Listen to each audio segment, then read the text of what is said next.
Yeah. Have you ever thought about what it really means to search for God? Perhaps you've heard the verse from the Bible.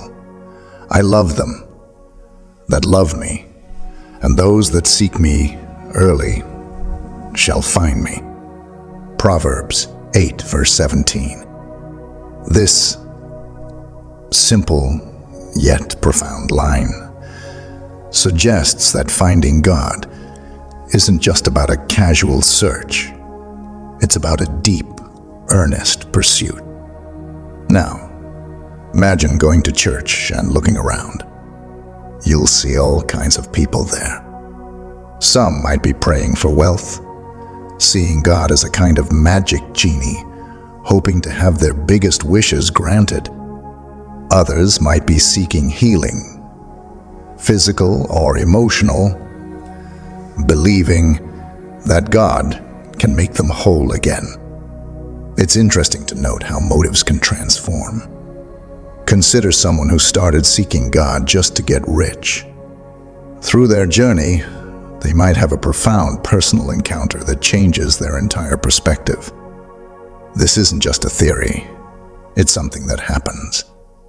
People start with one motive and find themselves completely transformed by the spiritual journey they embark on. Then there are the skeptics, those who approached Christianity with the intent to debunk it. Through their earnest research and perhaps unexpected personal experiences, they end up as devoted believers.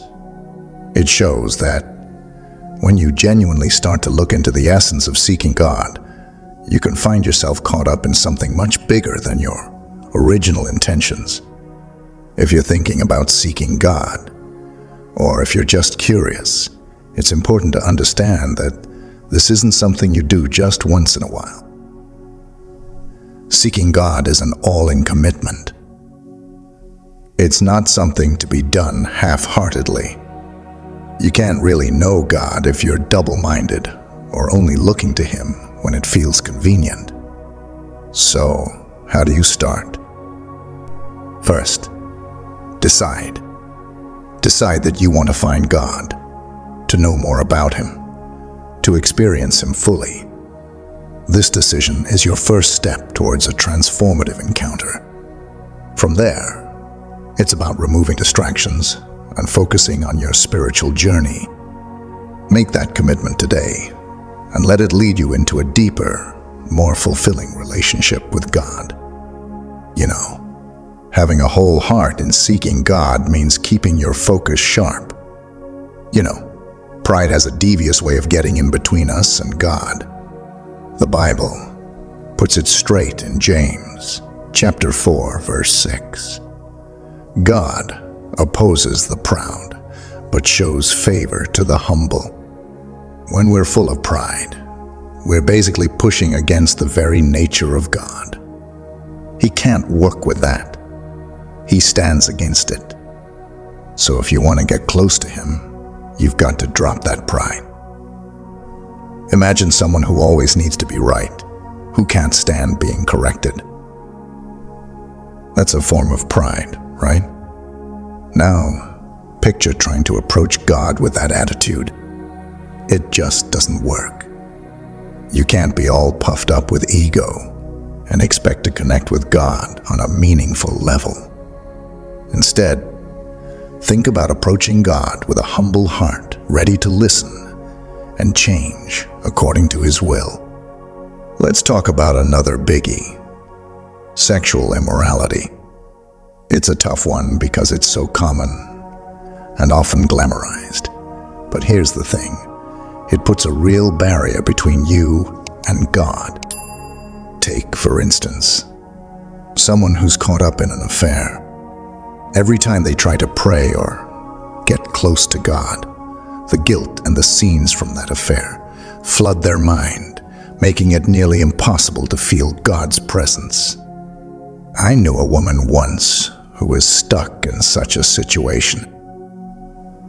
She was overwhelmed by guilt every time she went to church or tried to pray at home. It was like a wall was built up between her and God. She couldn't shake off the images and the guilt, and it stopped her from praying effectively. It took a lot of courage and hard work. But through consistent reading of the Bible and seeking accountability from friends in church, she gradually found her way back to a pure relationship with God.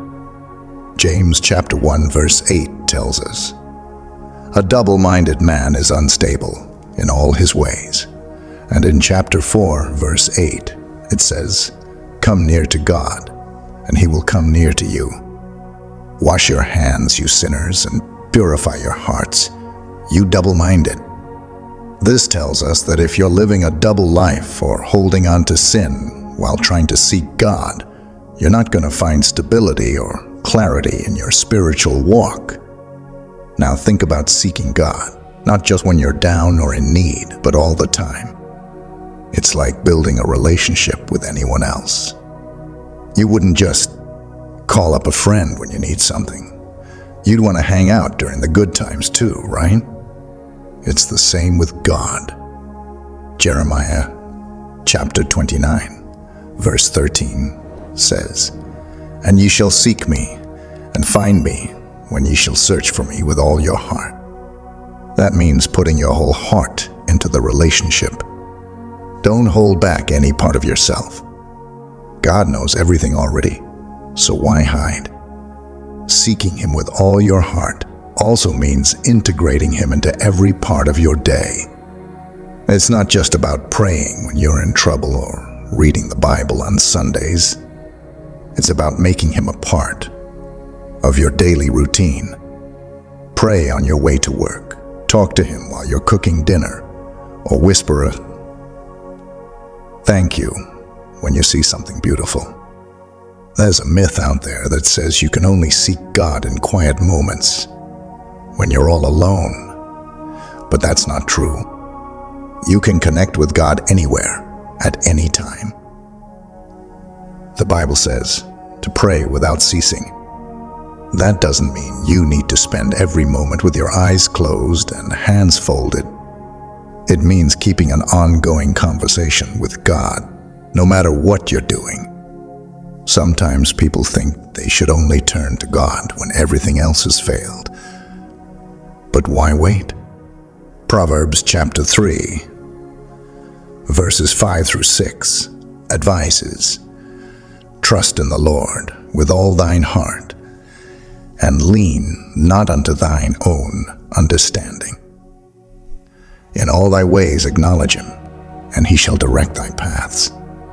This means trusting God from the get-go, not just as a last resort.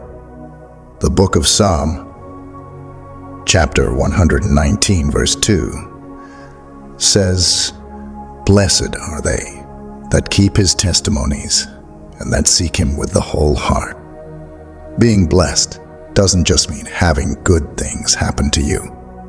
It means experiencing the fullness of a life lived with God, feeling His guidance and presence in everything you do. If you're serious about this, it's time to take a look at your heart. Are you holding on to things that might be blocking your relationship with God? Are you willing to let go of pride, turn away from sins like sexual immorality, and stop being double-minded? Commit to seeking God with everything you've got. Don't just do it halfway. Remember, a half-hearted effort won't bring you the deep connection you're looking for. It's all or nothing. It's about time we stop treating God like an option or a backup plan. Make Him your first choice, your go-to in every situation. That's how you'll really start to see changes in your life. And remember, this isn't just for the tough times. Seek Him now. Seek Him always. Make seeking God a part of your everyday life, and watch how it transforms you from the inside out. So, what does it really mean to seek God with a whole heart? Well, it's all about keeping your focus sharp. You see, when Proverbs chapter 4, verses 25 through 27, tells us to let thine eyes look right on, and let thine eyelids look straight before thee. Ponder the path of thy feet, and let all thy ways be established. Turn not to the right hand, nor the left. Remove thy foot from evil. It's basically saying, keep your eyes peeled on the right path. Don't get sidetracked by the shiny distractions or the shortcuts that lead to trouble. Stick to the straight path, the one that leads you closer to God. Now, it's easy to say, but not always easy to do, right? Life throws all sorts of curveballs. Money issues, relationship dramas, you name it. And then there's all that fame and pleasure waving at you from the sidelines. It's tough. But remember, Ephesians chapter 4, verses 13 through 14, which warns us not to be like children, tossed to and fro, and carried about with every wind of doctrine by the sleight of men, and cunning craftiness, whereby they lie in wait to deceive. Don't let slick words or clever tricks sway you from your faith. Grow up in your faith, stand firm, and don't be shaken. And what's the payoff for all this focus and determination? James chapter 4, verse 8 lays it out. Draw near to God, and he will draw near to you. Cleanse your hands, you sinners, and purify your hearts, you double-minded. It's a beautiful promise. The closer you get to God, the closer he gets to you. But it requires you to be clean, not just in your actions, but in your thoughts too. This isn't just a one-time cleanup. It's an everyday kind of effort. Every day you need to push aside those double-minded thoughts, those temptations that pull you one way, then another. So, make it your mission every day. Seek him in the big things and the small. When you wake up, when you're heading to work, even when you're just doing everyday chores. Make seeking God part of your daily routine, not just something you turn to in a crisis. By consistently focusing on God and keeping your path straight, you're not just avoiding evil. You're walking towards a deeper, more meaningful connection with him. That's how you truly seek God with all your heart.